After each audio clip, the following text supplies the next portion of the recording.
Listening to No Limits, Echo Papa 130, right? Because that's how they would say it if we were speaking in phraseology like we're flying an airplane. Yeah. And this week for this we're a PlayStation pod? Yeah, Apparently PlayStation so, podcast.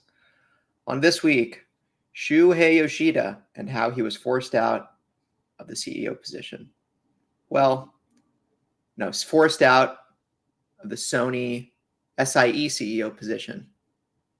Yeah? Maybe? No, how he was forced out of either Sony or Indies. He got to pick one. Indeed. All right.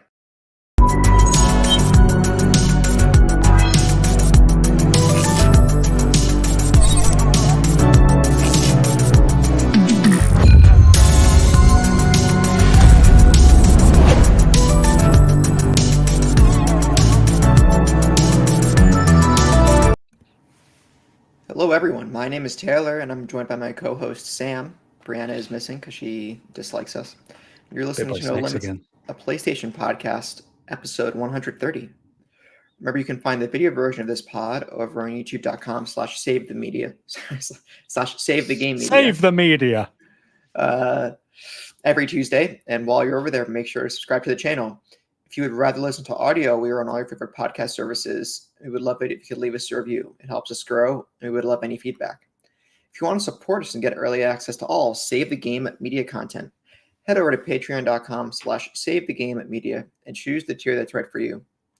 Just like our current patrons did, Fabulous Brianna, Brianna's mom, Brianna's brother, Nikolai Knight, Brendan Myers, Marcus O'Neill, Lillian, David Hotwright, Dave Harp, the Xbox Expansion Pass, Lena Navarro, Selcanet, Elliot Woods Parker III, Chadwick Davis, and Dinglebamp. Also, please interact with us in the Discord. Links are all in the show notes. How are you doing, Sam? What an interesting question, Taylor. You know? Just answer it, please. Thanks. I'm doing all right. I'm severely tired, but that's my usual cookie cutter answer every week. Sam, how many hours of sleep last night? Come on, tell me. Last night, I think it was 5.5 last night. Sam, you were actively shortening your lifespan by getting subpar sleep on a consistent basis. Cool. Get me out of here. You know what I mean? Yeah, fair enough. Yeah.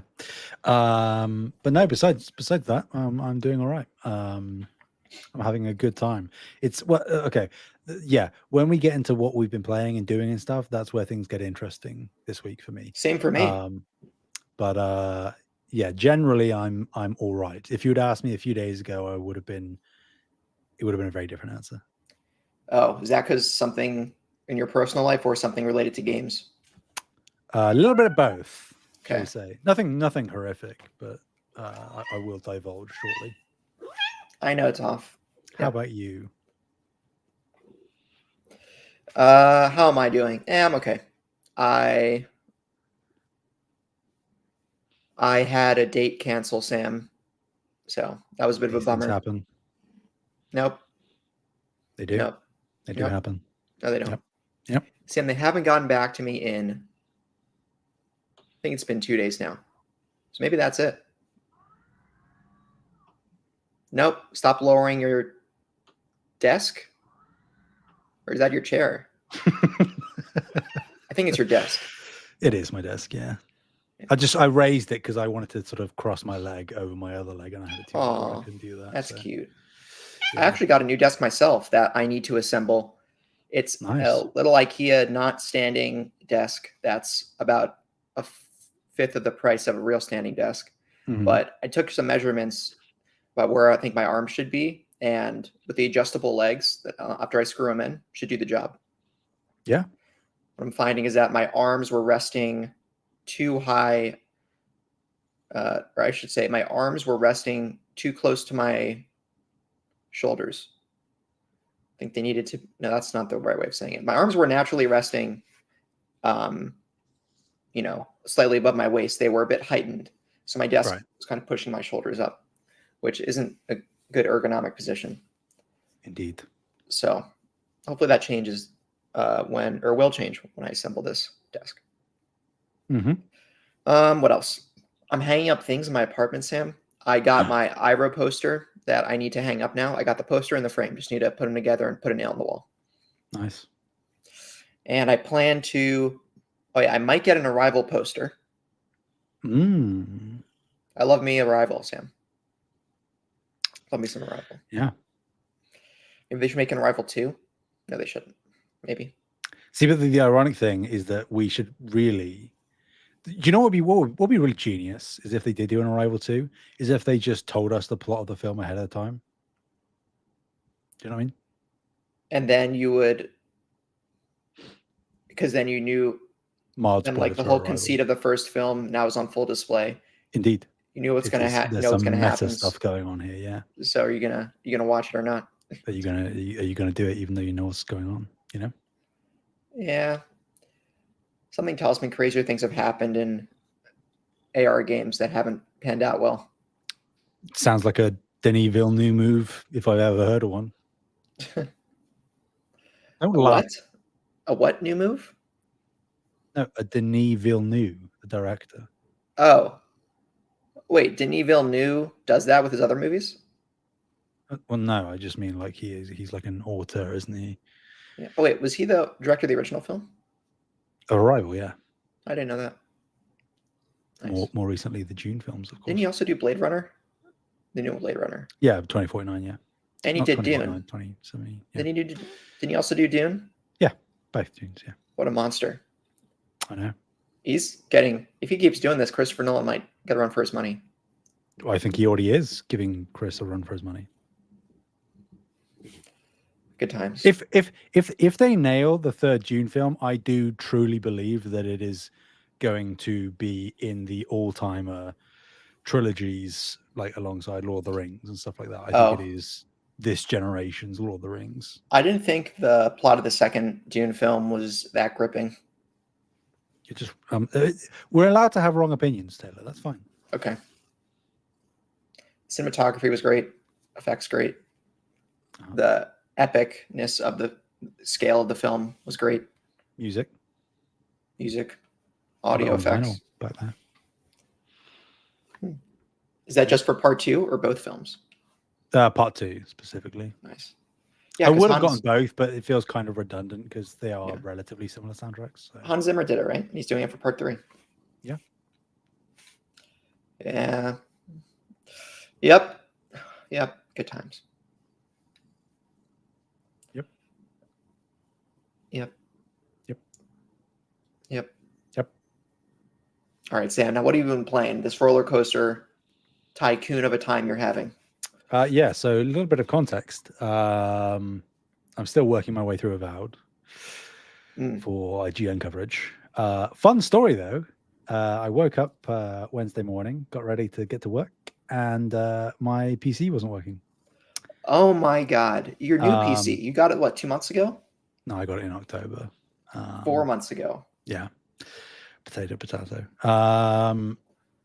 Yeah, and it wasn't working at all. Like it was not turning on? Well, it would, but then it would like immediately shut itself off, and that's never a good sign. Oh no. I was checked all the power cables. I tried to like boot it up in safe mode or whatever, and none of it was working. The joys of PC gaming on full display. Indeed. PC Master Race. What? Get that out of here. And so I called. No, I got in touch on web chat with a technician from the company I bought the PC from. And which company? To their credit, Which company? Dell. Oh, it was an Alienware. Yes. Right, I forgot that. Okay. So I got in touch with Dell, and to their credit, they came out within 24 hours. They were here the next day. They have techs in the UK. That's good. That makes sense. Yeah. So they do. The guy sort of took apart the PC, and within a couple of minutes of opening it up, he was like, "Oh, I can very clearly tell what the problem is, or what I think the problem is." So was it cable loose? No, he said, and obviously this is an egregious oversight that has cost them a fair amount of money, because obviously I didn't have to pay for the service, because it's still under warranty currently. the heatsink wasn't screwed in properly. For your CPU. Yeah.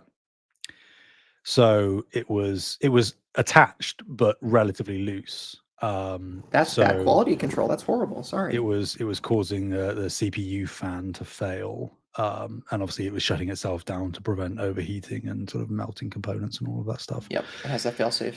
So he took out the old one and the old CPU fan just in case, and he installed a brand new one, which I don't know if that was necessary, but you know, I'm not going to complain. Don't complain. And he said that like it could have done damage to the CPU and the processor whilst it's been loose and you've been operating the PC, but he put in the new heatsink and it booted up immediately, perfectly fine, no warnings, no errors, no nothing, and it's been great. Fingers crossed. Okay, since. Okay, I assume it's liquid cooled, right? The heatsink for it is you have almost like a square, a button square shaped object that's on your CPU with long tubes that run to a radiator. Yes. Right. Yeah. So you have liquid cooling. Yeah. And there are fans as well on the PC, but for the CPU, it's liquid cooled. Right. Yeah. So hopefully no issues. Fingers crossed. I've been very tentative. I have been a little bit nervous turning it on each time. I'd still be able to get all the repairs for free if something else went wrong. But yeah, time will tell. Right. Regardless, passing that aside onto what I've actually been playing, obviously more Avowed, as I was saying. All right. I have finished Lorelei and the Laser Eyes. Excellent puzzle game. All right, I've recommend. Away at that. Yeah, really strong. I've been playing the new Astrobot levels as they've come out, the 2 new ones thus far. It looks so cool. Bots. Not that I'm going to play them, of course. But of course, never. Because you've got every other game in existence ever to play before you reach Astrobot.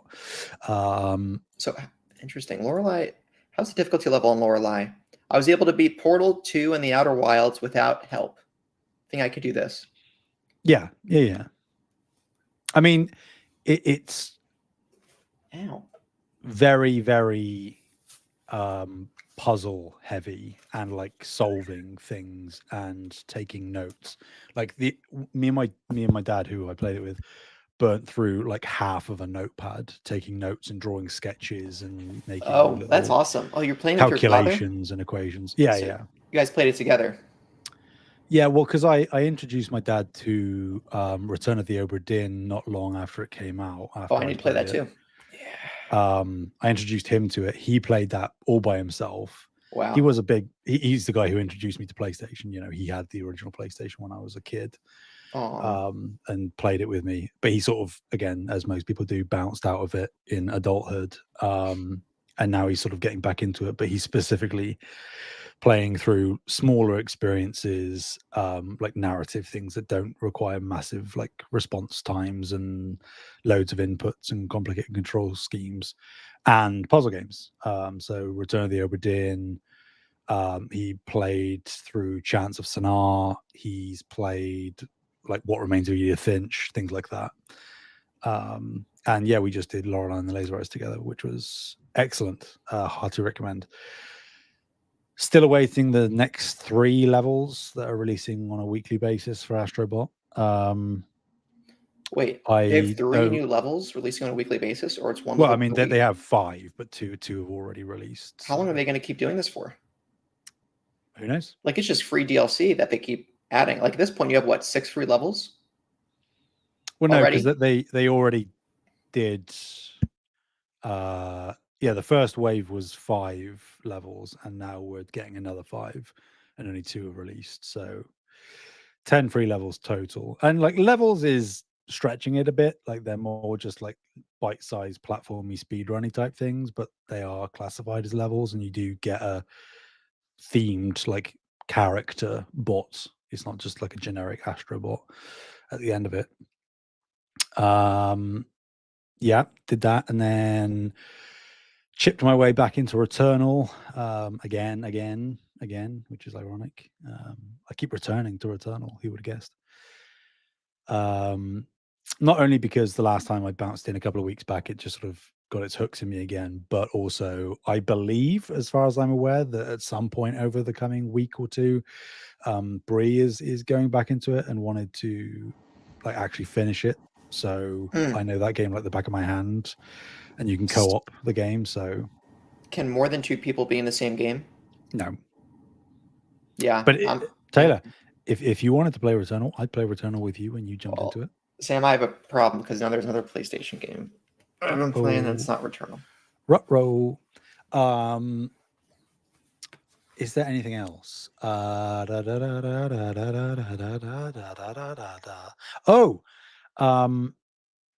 because I'm playing through Avowed, and Avowed, I've said, on X Talk when I showed up, I said that Avowed is like probably one of my least favorite Obsidian games. It had me reflecting on like Xbox's recent releases, and this isn't an attack, but like I was thinking about Ninja Theory and how Hellblade was super disappointing for me. And I was like, I want to go back and play something else from Ninja Theory. I was like, well, do I go back and do Heavenly Sword? Not really feeling that.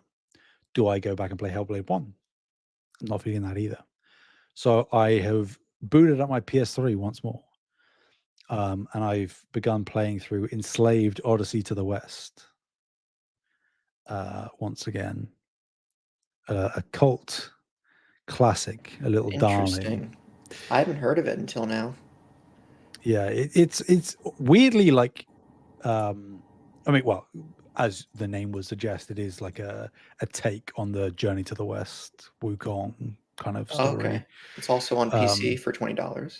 Yeah, from Ninja Theory. It's like a post-apocalyptic sci-fi thing. Very strange, very antiquated now, by today's standards, but it is good fun, and it's fueled heavily by nostalgia for me. So I might even platinum it, because I looked and I'm only a couple of trophies away. So yeah, I'm also playing a little bit of that on the side. But awesome. I have, once my PC's been fixed, I've had to go back to Avowed basically full time. So yeah. That's me. What about you? Let's see. I was still whittled down my Ghost of Tsushima trophies. I am 1 trophy away. I need to get I don't yet have the requisite number of graveyard crickets to play a certain song at a friend's grave. And apparently it's a friend's grave, and the name of the grave was a spoiler for Act 2, and I don't even remember who the grave is for. Yes, you do, Taylor. I don't think so. Yes, you do. There aren't that many deaths in Ghost of Tsushima.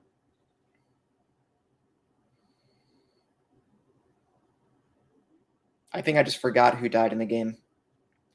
Maybe that's another thing, Sam. Maybe you're just thinking too specific.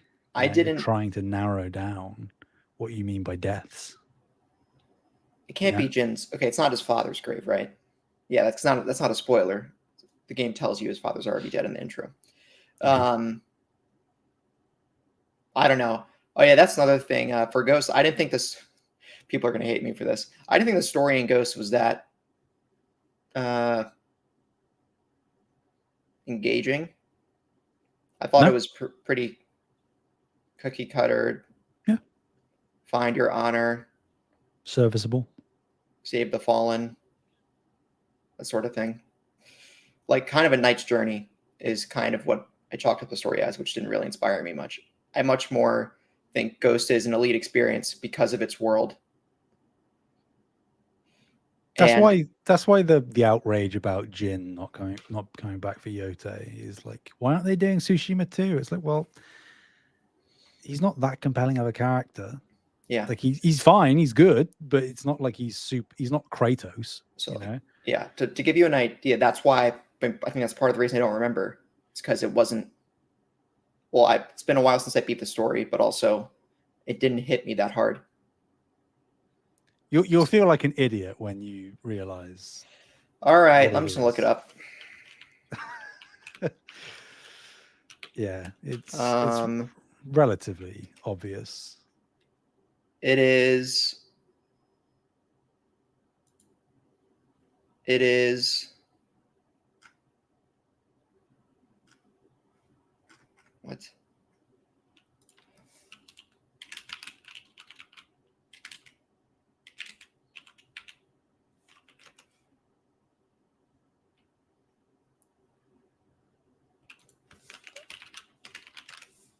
Who is it?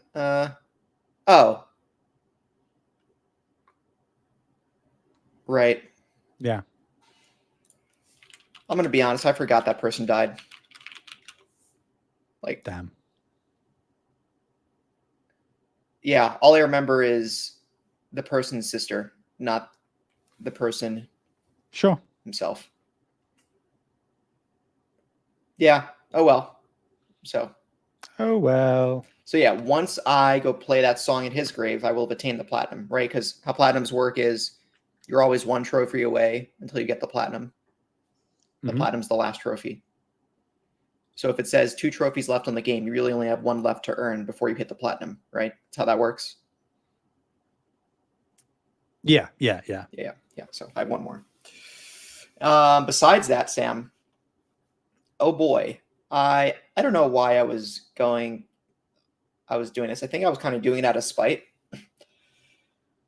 Well, I'm back on the flight sim train, Sam. I'm going to play it again today. I think it's probably going to be a 1 to 2 week occurrence for me where I just do a flight sim. And I'm like, I was in the sim mood again, and I'm like, I haven't done racing sim, but I bought Gran Turismo last year, and I barely played it, Gran Turismo 7.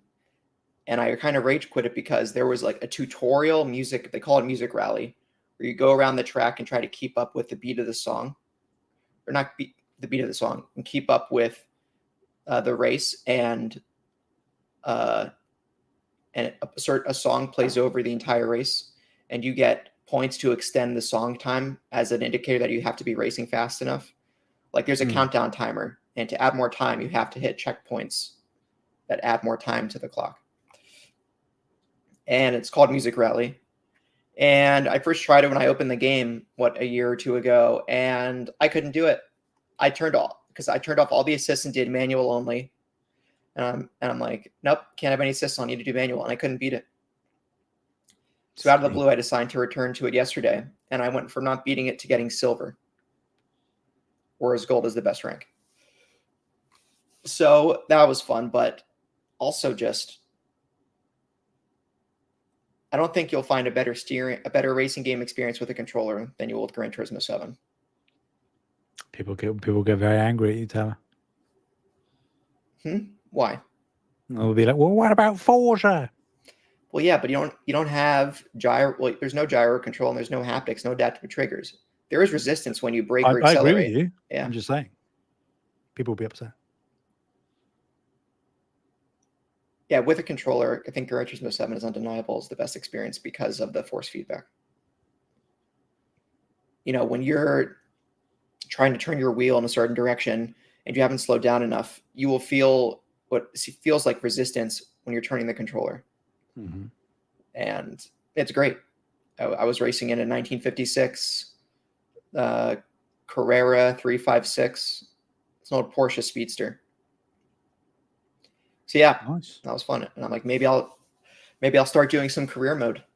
We'll see. But it's a good time, Sam.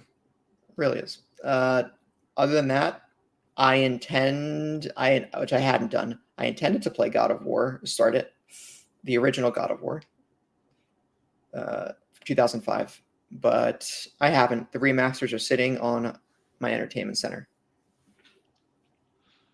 They're right there, Sam.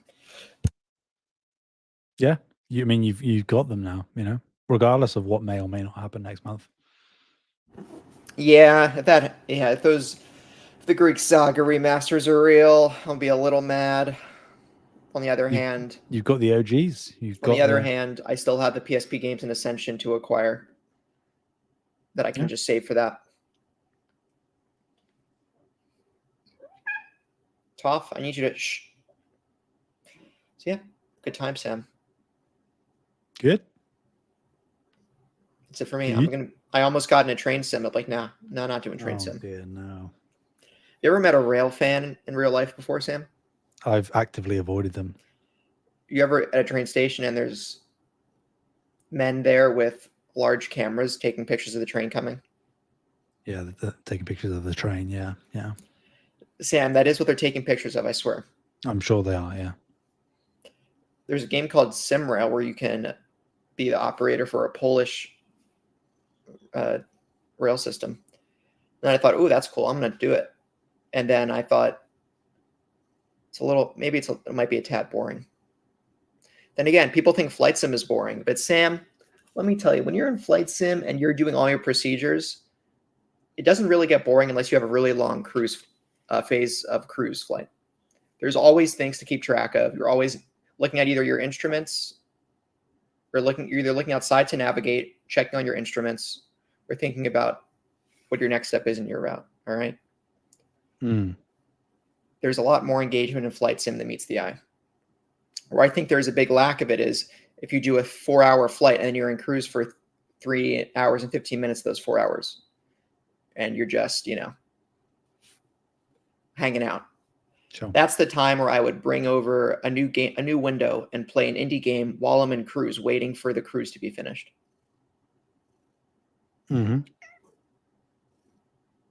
Anyway, I'll get off the soapbox, Sam. I know I'm the only person in the world who likes flight sim. I don't think that's true. Okay, last fun fact about flight sim. Its audience has grown. I mentioned this before, but I'll mention it again.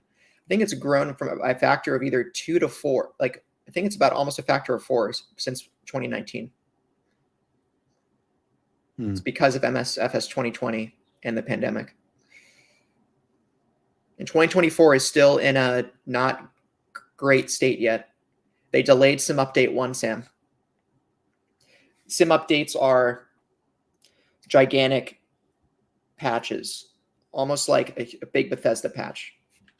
Sure. And anyway, I'll get off the train, or I should say the plane. Yeah. Yeah. Yeah. Yeah. What? Why are you shaking your head? There's nothing. I'm just moving my head in a direction. Stretching my neck. Stretching your neck? Yeah. Okay, Sam.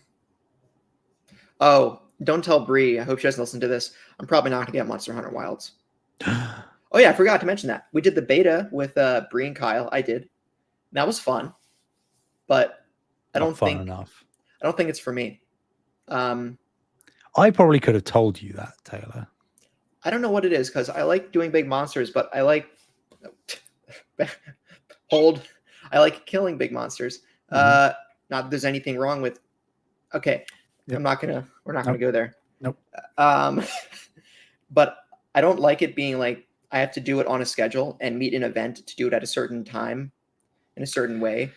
Taylor, if you listened to me and my grievances with Monster Hunter, you would have known, because me and you are clearly in perfect alignment there. I say, like, the concept of Monster Hunter is dope, but like all the minutia involved in it is like just no. Oh, if we could have Monster Hunter with a full narrative and single player experience, with that combat in that format, I'd play it. The gripping story. Yeah, almost like a PlayStation has a franchise like that. There's like a Horizon, I think is what it's called. I think it's pronounced Horizon. Oh yes, that's right. Sorry, Naught Sunrise, I think is what it's called.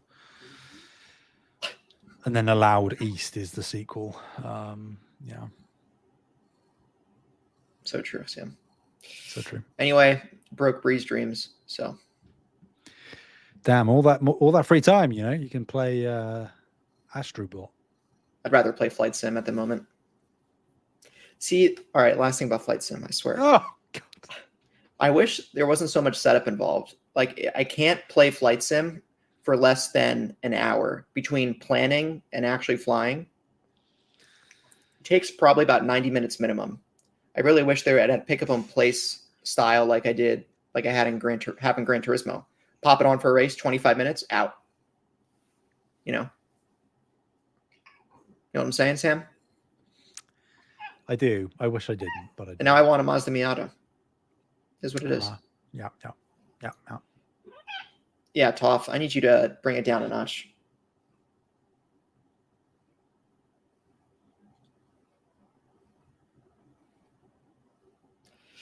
Anyway, Sam, we have a lot of news this week, and not that much. We're supposed to do a post show today, Sam. So the target is to be finished, the main stories, I think, by the 60 to 70 minute mark. Let's go. Let's go. All right, my cat's going to kill me. Ow. Okay. All right, there's a lot of news this week, especially from someone who rhymes with Shuhei Yoshida. But first, some quick hitters. So Jeff Grubb has instigated more so that the God of War remaster rumors are going to be happening closer to the 20th anniversary celebrations for the series, which will be, I think, March 15th to the 23rd. So, or March 15th is the day this game came out. Is it? Oh, wait, that's the Bloodborne anniversary. March 22nd it came out, 2005. Yeah. So, wouldn't it be crazy if you just got Bloodborne remaster in the same week as you got God of War remaster? I'd take it. Ha. But Bloodborne came out March 24th. Sorry. So, anyway, yeah, we'll see if the Greek Saga rumors are real, right? That packages God of War 1 through 3, the PSP games, and Ascension together. I don't think it would be Ascension personally. It would make sense for them to include Ascension by nature of it being a prequel to all of them, but yeah, I don't feel that it would be Ascension. I think they'll probably just do the first three. I'd love for it to be wrong. I'd love for it to include the PSP games as well, but I don't think they're going to. That seems too pie in the sky dream, scenario. Dream scenario. I'm also not convinced that these are happening at all. That's what you keep saying, Sam. But there is, at the same time, there has been a decent amount of smoke over the past few months about this thing. So there must be some kind of fire. Right. And where there's smoke, we can fly the fire tankers over it in Flight Sim to put it out together. I think one plane will do. I think you can handle that on your own. I could fly the tanker and you could be in the passenger. Yeah, I would. I'm busy that day, so. That is the best line. If someone says, "Do you want to get coffee sometime?" and then you say, "I'm busy that day," and they don't tell you what day it is yet. Yeah. Good times. Good times. Yeah. So we'll see if it's real. If it's real, I'll get it eventually. Next, The Last of Us Season 2 premieres April 13th on HBO Max. Just PSA. I'll be watching it, I think. Uh-huh. I can't wait for a certain sport to be played. Do you think it'll be episode 4? They know it's good for them. They'll do it on the first or second. No, they'll do it not the first. I'll say they'll do it on the second. It shouldn't wait that long. How many episodes is the season? Do we know that yet? No, I'm pretty sure they've said, but I can't remember. Oh, wait, but they're splitting Last of Us 2 into 2 seasons, season 2 and season 3, right? They are. Maybe it is episode 4. I do think that there is a chance that they extend it out so we get more of that character before the thing happens. But I was also doing a double entendre. 4. Oh, okay, Sam. You got it. Golf. Yay. Yeah. Just say it has to do with golf. That's it. Indeed. Hole in one. Hey. Actually, I think more than one hit it took to do the deed. Sure. That's not what I meant either, listeners. It always takes more than one hole to do it. No. All right. Someone's going to clip it. All right. And lastly, the latest PS5 beta firmware update is rolling out. For Sony, there's new features that make it simplify looking at the details about activities. Potential spoilers will now be hidden in hint cards and other things in your game base. Unicode 16.0 emojis are now supported. You can use them in your messages. I didn't really know which emojis are Unicode 16.0 versus some other format. I didn't even know emojis came in a Unicode format, Sam, but now I do. Now you do. And when you set the parent, and also for parental controls, when you set it to late teens or older, there's communication. User-generated content will now default to restricted. So if someone has an obscene screenshot or piece of media that would normally show up on your screen prior to this update, now it won't. Mm-hmm. So, now little Timmy can play Call of Duty, the new Call of Duty, in an uplifting environment, right? Yep. Yeah. Yep. Also, system software and stability is improved, and messages and usability on some screens has been streamlined. Whoa! Yeah, I don't care. Anyway, am I right? Haha, hee hee. The main chunk of the stories this week all surround Shuhei Yoshida. He's made the rounds at a variety of outlets talking about his time at PlayStation. And some of the insights are pretty interesting. Some of which I didn't think he would ever say in public. Mm-hmm. But they did. I wonder if Jim Bryan was just opening a screen one morning and then they seized the Shuhei story. And he just said he probably got permission. Do you think he got permission to talk about what he talked about before he talked about it? He has to now, right? Like, he's not going to say anything that he's under NDA on. So yeah, and he's also talking probably about it, I think he knows he has. And he's probably rich, enjoying retirement even now. If it is. Uh-oh. Sam, wait, come back. I am back. Okay, you froze. Now I can't. All right. Well, your internet's being a little weird, Sam. I'm plugged in. I know, Sam. It was on my end. It looked like it. Madman. Anyway, Sam, would you like to talk about some of the Shuhei stuff? Sure. So Shuhei did an interview, a 2-hour-long interview with Colin Moriarty of Last Stand Media, Sacred Symbols fame, and a whole lot of stuff came out. So, speaking about the closure of studios in general, but specifically mentioning Japan's studio, he was asked about the idea that PlayStation is shifting away from its Japanese focus, and sort of the Japanese fingerprints on the company are becoming a bit more westernized, and there's a sentiment of discontent amongst part of the community about that. Yoshida claimed that it was the market that dictated Sony's shift in focus away from Japan and Japan's studio IP. He said, quote, "During my time, people give me credit, but one of the things I was not successful at was having a successful service game. And the other thing I was not able to have were amazingly successful games made in Japan." He continues, quote, "Other than Gran Turismo, we had many great products, but didn't really have many AAA level successful products. That became more and more important as the big games became bigger, the indies filled the gap, and the AA market seems to have disappeared.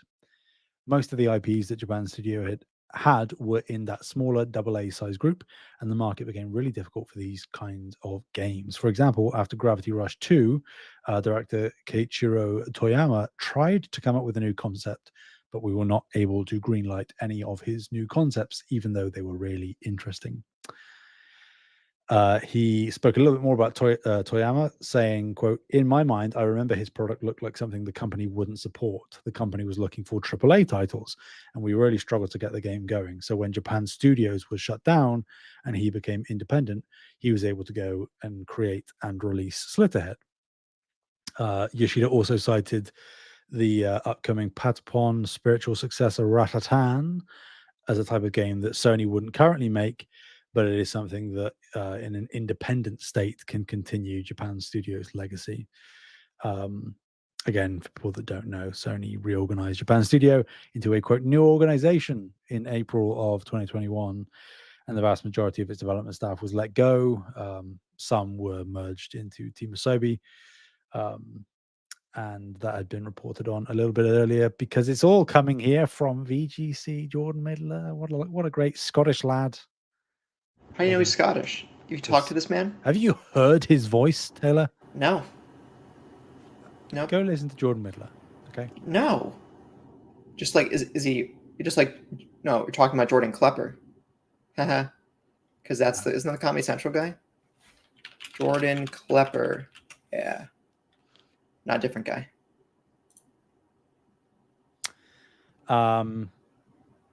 Yeah, so interesting. I think most of that stuff like is sort of things that people knew or was public knowledge, whether you knew it was sort of whether you'd gone out and sorted out, but that info was all there that Japan Studio evidently was making more niche experiences and AA centric games, and PlayStation weren't interested in that.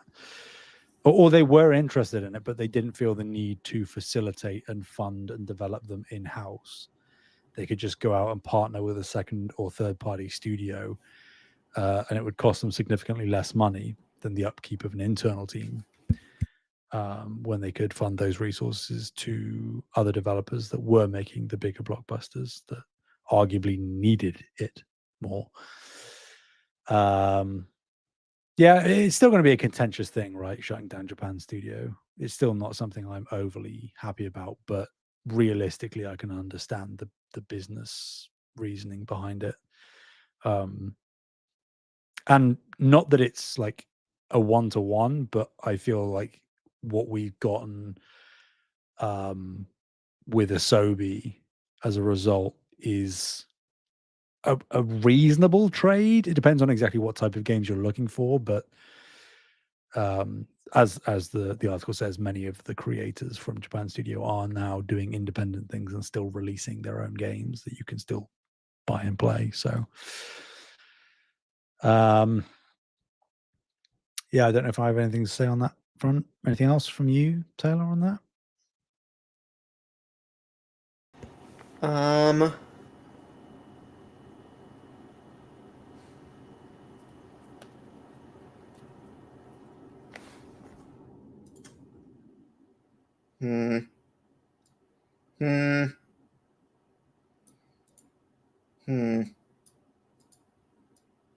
don't think so. I'm kind of in concurrence that if Asobi is the final incarnation of what Japan's... I guess, let me back up a second. Was Asobi founded separately from Japan Studio? So people have this misunderstanding of what Japan Studio was. Japan Studio wasn't a studio; it was an umbrella of smaller teams. You're right. You're right. And Asobi was a part of that. So Asobi was one of those teams. Yeah. Yeah. This, in the world of capitalism, we often see this happening. Many players are under an umbrella, and then one emerges. I guess, granted, these aren't competing companies; they were under one umbrella of Sony, but internally, you maybe could call them competitors, even though you wouldn't want to frame them that way. As far as what the accountants and C-suite would see, all they would look at is who's making the most money. Yeah. So technically, I guess they would be in internal competition. But I guess my point is, if Asobi, the current version of Asobi is the final incarnation of Japan Studio, it's a shame they're gone, but I certainly think they have a rich legacy, or they have a rich, I shouldn't say rich legacy, they have a rich future ahead. I mean, yeah. What was the, did Sony ever release the financials on how much money Astrobot was making profit-wise? Or did it turn no, but I mean, it was made by a team of 60 people in 4 years. Yeah, the experiences like that, when people talk about, unsustainable, we can't keep making $200 to $500 million, $200 to $500 million games. Yeah, so do Astrobot, do Hellblade 1, do shorter games that are proportionally less expensive for the consumer, that give you a top quality experience in a realm of 7 to 8 hours or less. Well, I mean, Astrobot is like 15 to 20, but yeah, right. Or yeah. Anyway, yeah, no, I'm with you. Like, I think, and that is why, even though plenty of people really don't like it or want to argue PlayStation bias or whatever, but I think that's why it was so exciting and refreshing, and I think important, not just for PlayStation, but for the industry, that Astrobot won Game of the Year. Like, it's from this small team on a far smaller budget than something like Spider-Man 2 or Forbidden West or God of War. And it's winning all of these accolades, like not just at Game Awards, even since then. It's cleaned up at DICE, it's cleaned up at, all of these different trade shows and award shows, from consumers and journalists and developers alike. And yeah, it's not sold like tens of millions, but it was never going to. It was never designed to. I think the last official thing we got was like 1.5 million copies. So it's made its money back. Like, even though we don't have the financials of how much money it's made, it will have made its development cost back with those sales. And you see that because not only, people like Hiroki Toki and Nishino, but Herman Hulst as well have said that they're going to be doubling down on family titles, and Astrobot is a very, very important IP to them moving forwards. And I think it's going to be a shining beacon, hopefully, to not necessarily completely deviate away from the bangers that they put out, but to vary up their portfolio a little bit, so they don't all have to be these megaton blockbuster games. Yeah, it's exciting. It's exciting, I think. And it's unfortunate that, again, Japan Studio was lost. In an ideal world, I would have loved for, like Fumito Ueda and people like that to still be at Sony, working on Project Robot and things like that. That would be great to have internally. But, it's what it is. Yeah. There was before we do this one, I will just tackle a couple of other things, because I don't know if you listened to the Colin Moriarty interview.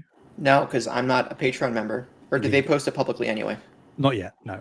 Well, they might not, because it's Sacred Symbols Plus, technically, which they offer. Because they do some Sacred Symbols Plus. They post some of them on YouTube. Some of them they do. I would imagine they might do that, but then you could also argue that it is the greatest carrot to get people to join the Patreon. Indeed. So we'll see. But I did listen to it. So, they spoke about PlayStation abandoning the first-person shooter genre. And again, this is all news we kind of could understand or could infer from their moves. It's sort of like, at the time, they had Call of Duty marketing rights, and it wasn't owned by their competitor. So they, again, similar with Japan Studio, didn't really feel the need to produce in-house first-person shooters when third party and second party was sustaining them on that front just fine, and would always beat out their first-party offerings. They talked about a few cancelled games. They talked about, having played Factions, Last of Us Factions. Shuhei had played it, and again agreed that it was great, which is the scuttlebutt, that everybody that's played it says it was great, and pretty close to being done. They also talked about Sucker Punch's cancelled game before Ghost of Tsushima. There is a 12-minute gameplay demo of this game that has been on YouTube for a very long time. If you're interested, it's called Prophecy. They talked about that and why that was cancelled, and how you can see DNA in that gameplay demo, vertical slice, that bled into Ghost of Tsushima. They also talked about Santa Monica's cancelled sci-fi game that happened just after, a little while after Ascension came out, that Stig Asmussen was heading up. Talked about that, why that was cancelled, about whether they would return to it, and Colin did try to ask about, like, Santa Monica's doing a new IP though, right? And and then they talked about, like, why PlayStation hasn't purchased certain studios in the past, like Supermassive, after Until Dawn, and Quantic Dream, after things like Heavy Rain, Beyond Two Souls, Detroit Become Human. And without saying it, he very clearly suggested that it was just because there were a lot of people in PlayStation that really didn't like David Cage for obvious reasons. And then the one other thing which you've listed here, Taylor, from the Colin Moriarty interview, is that Yoshida talked about PlayStation gamers getting Xbox games. So he said that becoming the, quote, minority platform, end quote, was his nightmare, as it would have made it difficult to maintain first-party development and output, which is logical. He said, quote, I think it's a win for PlayStation owners that they're getting Xbox games. They didn't have access to those games before, end quote. Continuing, I explained in one interview that it was always my nightmare when I was managing first party. I'm lucky it didn't happen, that if PlayStation became the minority platform, it would be impossible to maintain the first party development because the best creators would leave. They are not just creatives, they are business people as well. They want their games to reach the biggest audience as well. It's very natural if a platform is in the minority, and if I was able to release a game on the minority platform only, it's unsustainable. That was the nightmare, he said. Quote, looking at the install base of Xbox hardware, it's kind of natural to understand what they're doing, and it's pretty straightforward, end quote. He's just saying the quiet part out loud that some people are still refusing to accept.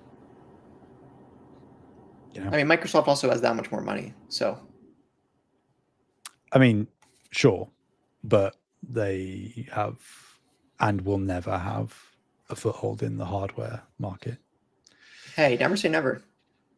No, they're not. Never say never. Yeah, they're not. They're done with it. It's going to be. Yeah. They're focused on that app, not the. And like that's fine as long as they figure out a way to honor people's existing libraries. People getting hung up on the physical stuff, like you need to just give that up if you're on Xbox. Like it's just, I mean, there will come a time when everybody has to give up physical regardless of where you are. But even if you're on you... Xbox, yeah, me too. But especially on Xbox, like you really should not be buying physical games on Xbox anymore. I've said that for a long time. I said that back before the business update last year when I was on X Talk. Like you really shouldn't be physically investing in Xbox. Because your digital library will certainly be honored and transferable, but I wouldn't bet on Xbox in the hardware front finding a way for you to still access your physical games outside of just the consoles that you have now.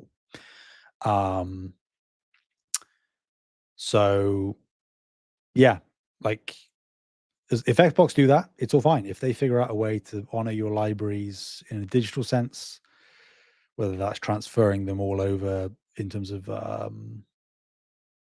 licenses to PC, I don't know. That's Microsoft's problem to sort out. And if they don't, then you as the consumer have to decide how you respond to that.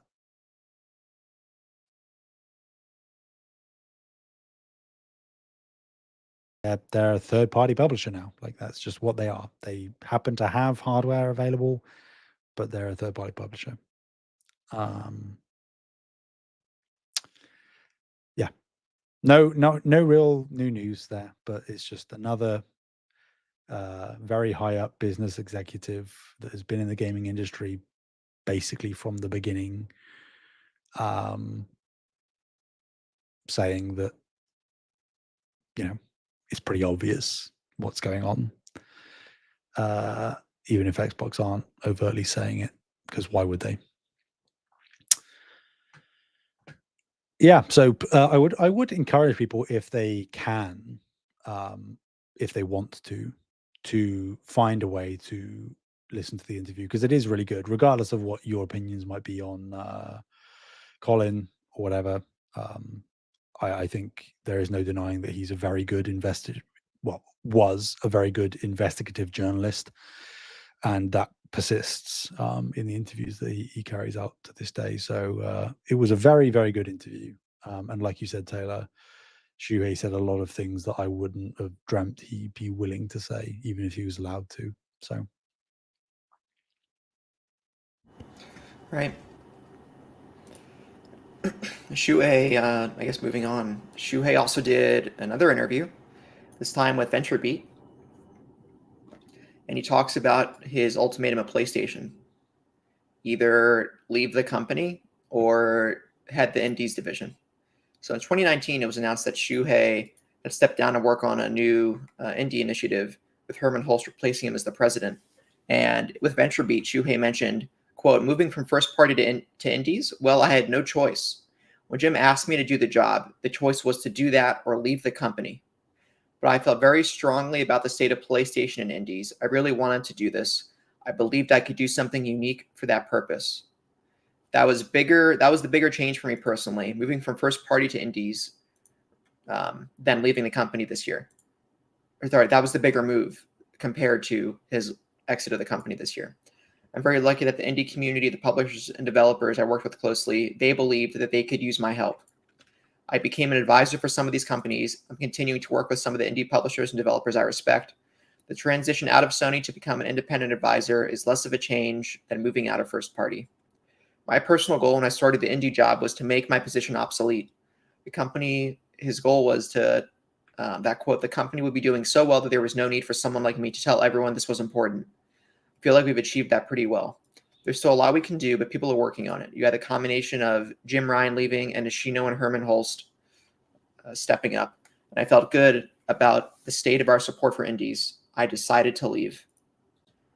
I think that's pretty, honestly, it reeks of a class act to me, where he said, he was voluntold either, join the indies or leave the company. And I wish we had more context as to how Sony came to that conclusion that he couldn't stay as the president. I guess maybe it was people above him who just said, Jim Ryan's in now. And then they told Jim to relay the news, give Shuhei this ultimatum, see what he says. I imagine that's probably how it happened. But we don't, I guess we'll never know. But, I've never heard, in my working career, about someone taking a position with the intent of that position to not exist. Like just taking a position to have them do their job and then leave. But seems like that was the goal for Shuhei, and I guess it's probably maybe more popular in late career, very senior employees, right? Quote unquote, finish the job and and you hope the foundation you create works itself out from there. I guess time will tell how well that respect of indies stays as time goes on, right? Because while he only departed recently, so any culture he enacted is still fresh in people's minds. I think it'll be interesting to see if 10 years from now that focus is still there without needing a closer eye like Shuhei had. But I don't know. It was interesting. Seems like he's pretty humble, shows humility, and he actually really wanted the position anyway. So, Yeah. And he wants them to flourish moving on, indies to flourish moving on. I don't think I've ever seen a game executive be this passionate about indies since I've been following the games world over the past, 5 to 10 years. Mm-hmm. Yeah, I think that feeds into the sort of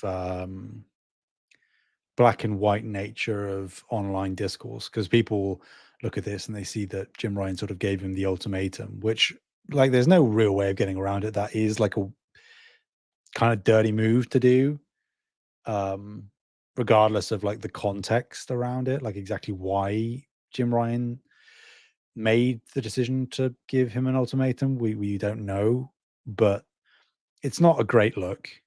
But two things can be true at once, and even if it was like a forced decision, it can also be a position that Shuhei would have been very happy to take, even if it is a demotion, right? And what would the world have looked like if Shuhei had stayed in charge of first party? We'll never know. There's no real need to speculate. What I do know is that since Shuhei took up as the head of indies, we've had very, very good indie support on PlayStation. Whether you're looking at things like Sifu, Stray, Chia, things that haven't come out yet, like Sword of the Sea, Wonder Stop, Baby Steps, all of these things. Bug Snacks, right at launch. I'm sure there's plenty of bigger indies that I'm forgetting. Kano Bridge of Spirits, things like that. That he had at least some kind of orchestrating hand in, if not outright pursuing it from the beginning. So he did an excellent job, and I'm glad that he had it, even if it meant that we lost him as head of first party. So I'd be inclined to believe that PlayStation understands, especially with how volatile the AAA industry is as of late. I would hope that PlayStation is consciously aware of how important indie support is, because they were great with it for a while years back, and then they stopped doing it, and now they've started doing it again. I think that with dev cycles increasing, like the reliance on not only second and third party stuff, but indies as well will only become more important moving forward. So fingers crossed, but you never know with PlayStation, Right. So, yeah. I will also say, as a final little caveat, not that it's anything we have to talk about too much, but an interesting bit of info that came out yesterday, time of recording, is that Sony is now the second largest company by market cap in Japan. By market cap. Yep. I'm going to try to guess the first one. It's not Nintendo. No, they have much lower net worth, even though they're the leader of the console race this generation. Mm-hmm. But is it an anime media conglomerate that's number one? No. Is it Toyota? It is. Okay. Yeah, I guess that one was pretty easy. It was a relatively small roster of companies to pick from. Yeah. But yeah, Toyota. Yeah, me and my 05 Corolla. What can I say? Yeah, Sony hit a market cap of 149.32 billion USD. Oh, easy. I make that overnight. Yeah. Chump change. How does it make you feel that what's Toyota's net worth? I don't know, actually. I don't have that. What does market cap mean? Let's 278 billion for Toyota. Yeah, so a sizable gap between the two. How does it make you feel that the world's richest men make more than Toyota and Sony's market cap combined? Very sick. Yeah. What can I say? I'm Bruce Wayne. So, where is she? Where is she? Fun fact, Sam, did you know in 2008's A Dark Knight, the whirring sound that Bruce has on his, the bat cycle? What's the official name for the motorcycle that Batman uses? I don't know. But you know what the I'm bat talking cycle about. Sounds right. Yeah, the bat cycle. I mean, I know the car is the tumbler, but so that whirring sound actually was ripped from a 2008 Tesla Roadster accelerating on its electric batteries. And they used that post to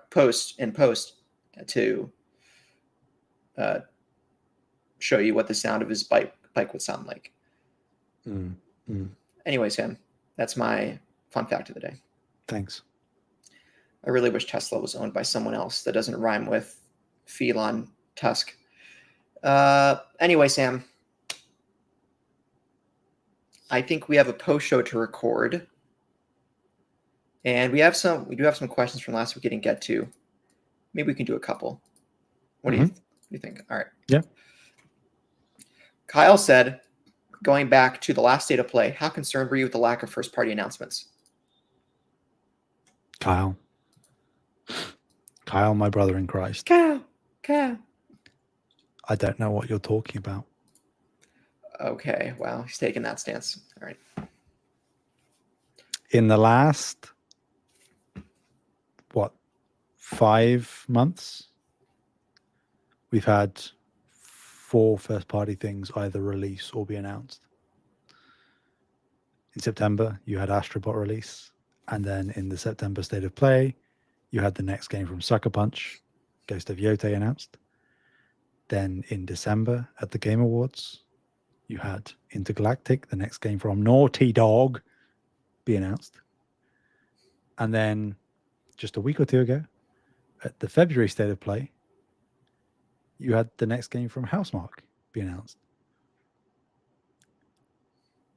And we know about Wolverine. We know about Marathon. We know about Fair Games.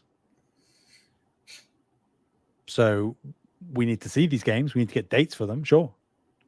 But in terms of announcements, they are making them. They just aren't doing them in a big banger, banger, banger, one after the other showcase. They're just spreading them out a bit more, which is annoying because we love those like crazy E3 type shows. But arguably, they're giving each announcement room to breathe and not having us wait that much longer from the last one to receive the next one. Could those announcements drop off a cliff? Maybe, but we opened the show talking about we might be getting a God of War trilogy next month. True.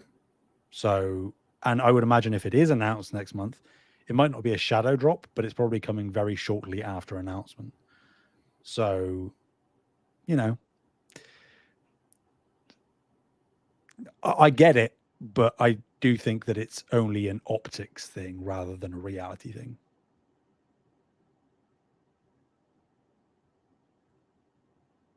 Fair enough, Sam. I don't really have skin in the game on that question, so I defer to you.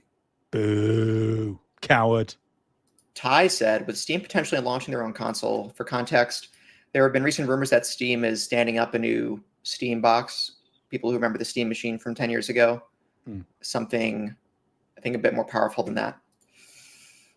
Do you think Sony would view them as more of a threat than Xbox? No.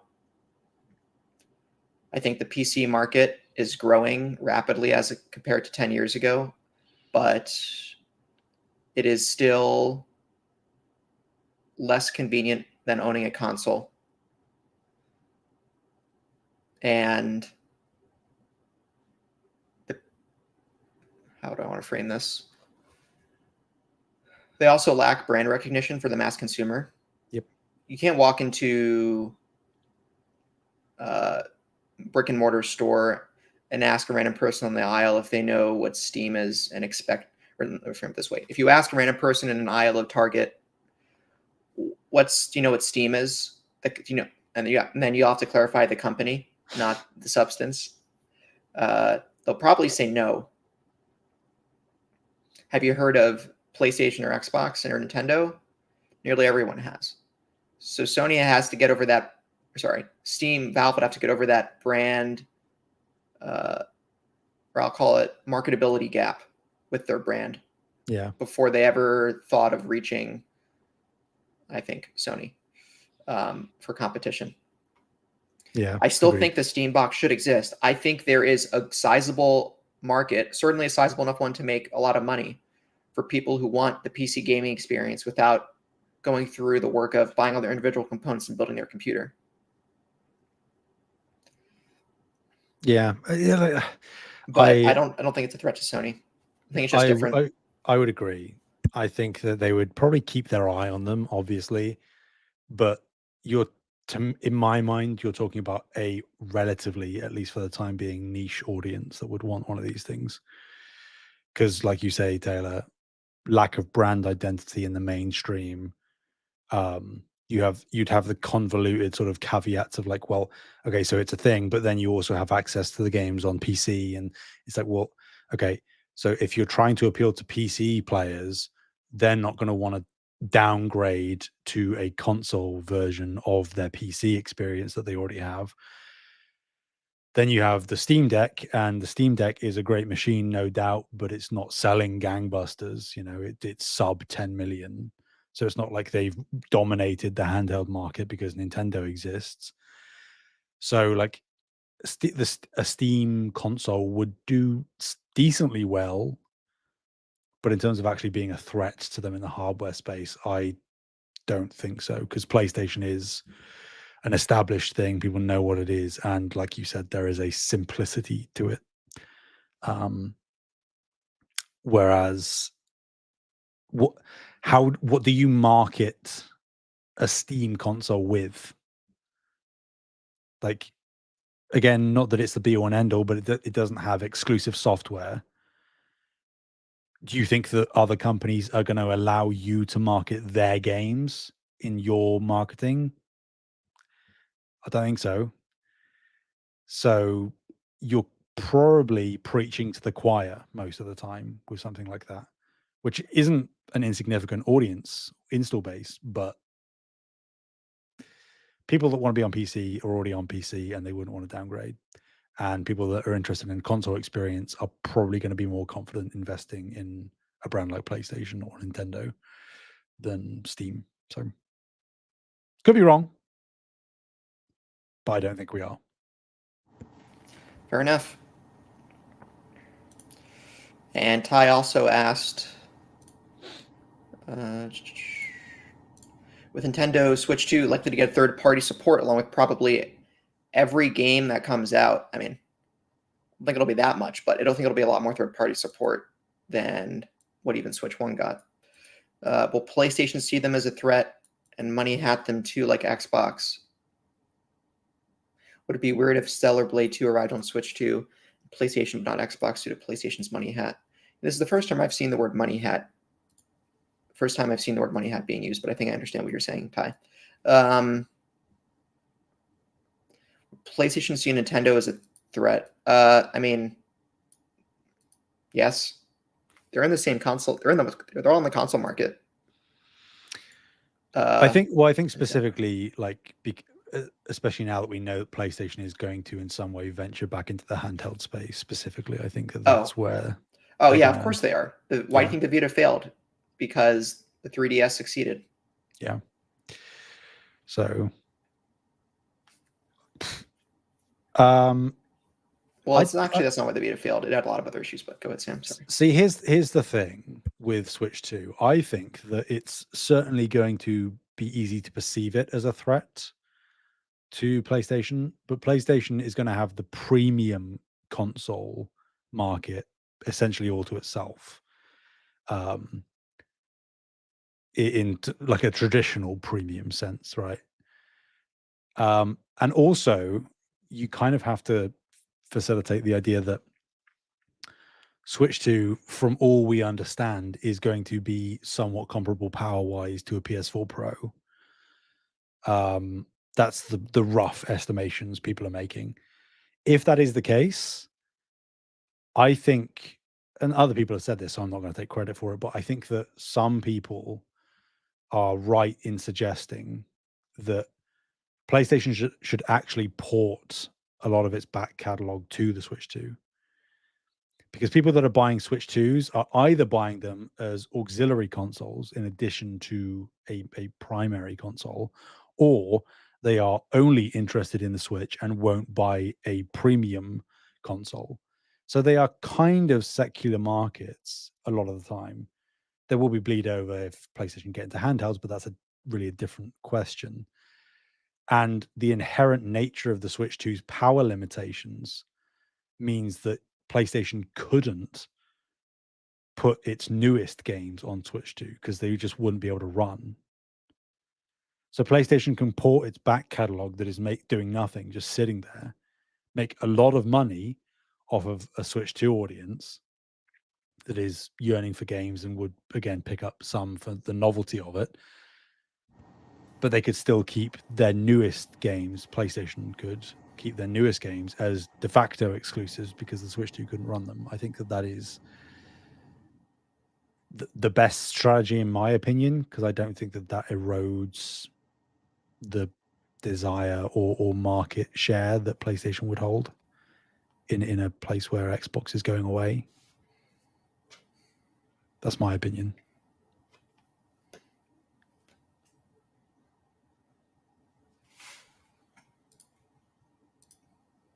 Fair enough.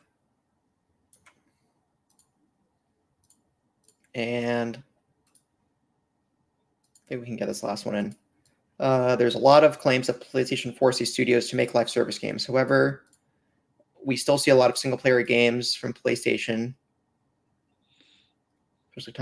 especially time exclusives. Is it possible that these studios were actually interested in making a live service game as well, and it wasn't just evil corporation, as some would suggest? I think for the most part, developers work on games that they want to make. I'd like to say for the majority of them, this is probably the case. Like Concord, I think they very intentionally made that a live service multiplayer shooter, and it didn't turn out. Some of these others where, you take some people who are working on one single player project and put them on a live service project just because. I think those are the people, maybe Ty's more referring to this question. I think those people exist, but with Sony's recent walking back of their live service push, or let me back up. So his question is it possible these studios were actually interested in making a live service game? Yes, and I think most of them probably were. But there's also probably a few where Sony was pushing for it and people needed to keep their jobs, so they worked on it. But with Sony recently walking that back, I'd say it seems like that emphasis has decreased. So this is something that Shuhei actually kind of touched on a little bit in the Colin interview. Right. Shuhei was relatively transparent in saying that, and again, this is like a known fact if you are really like diehard about all PlayStation info. PlayStation is very hands-off with its studios, most of them, if not all of them, and never or haven't for a long time dictated what they do. But again, two things can be true at once. PlayStation internally, clearly for a time, was very interested in a live service initiative.